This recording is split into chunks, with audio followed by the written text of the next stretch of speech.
नमस्कार, one India Hindi में आपका स्वागत है। मैं हूं शिवराज सिंह। बिहार विधानसभा चुनाव में मिली जीत से जोश में AIMIM चीफ असदुद्दीन ओवैसी ने रोहिंग्या के मुद्दे को लेकर गृह मंत्री अमित शाह पर करारा हमला बोला है।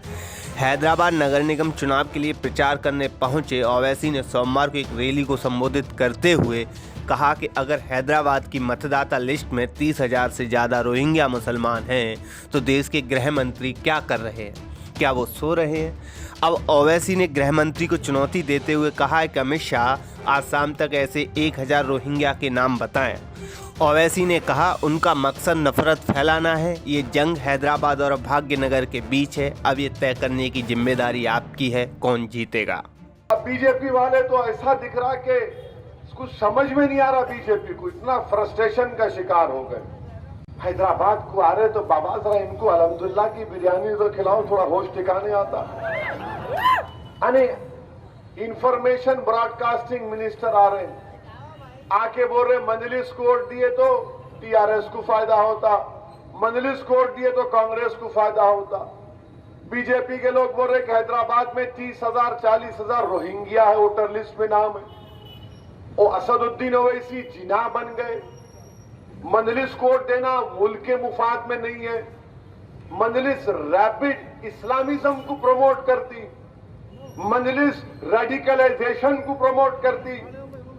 आप बल्दिया का इलेक्शन है, दिखाने को कुछ नहीं है तो किसको दिखा रहे? एक मियां भाई को, दूल्हे भाई को दिखा रहे। गुफ्तगू की शुरुआत मजलिस से और खत्म होती आपके खादिम के ऊपर। ये मेरी उम्र दरियाफ्ती की नहीं है, समझो बात को। खामखा मेरे पीछे पड़े हुए हैं तुम लोग। हैदराबाद में हम लोग बोलते बीजेपी वालों, अगर खुजाए तो खुजली तुम्हारे को हो जाएंगी, याद रखो। खुजाओ मत, खुजाए तो खुजली हो जाती। कुछ दो मुंह को आप बोल रहे। अरे 30,000 अगर रोहिंग्या है तो अमित शाह क्या कर रहे? अमित शाह सो रहे?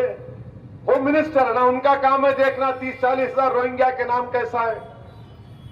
इलेक्ट्रोल लिस्ट क्या अहमद बलाला अपने दफ्तर में बनाए? बल्दिया में इलेक्ट्रोल लिस्ट हम बनाते हैं। अरे 40,000 अगर है बीजेपी वालों, तुम ईमानदार हो तो कल शाम तक 1,000 नाम बताओ रोहिंग्या के।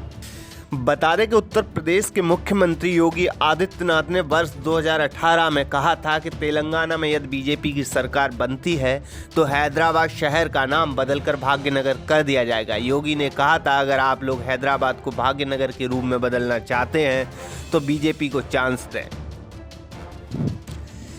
ओवैसी ने योगी के इसी भाग्यनगर को लेकर बीजेपी पर निशाना साधा है।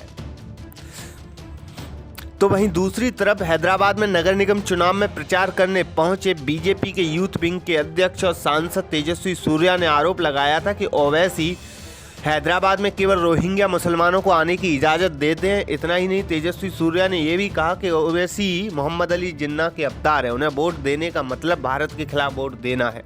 अगर आप यहाँ ओवैसी को वोट देते हैं तो वो महाराष्ट्र, कर्नाटक, बिहार, UP जैसे राज्यों में मजबूत होते हैं। इस खबर में फिलहाल इतना ही। तमाम अपडेट के लिए बने रहिए वन इंडिया हिंदी के साथ।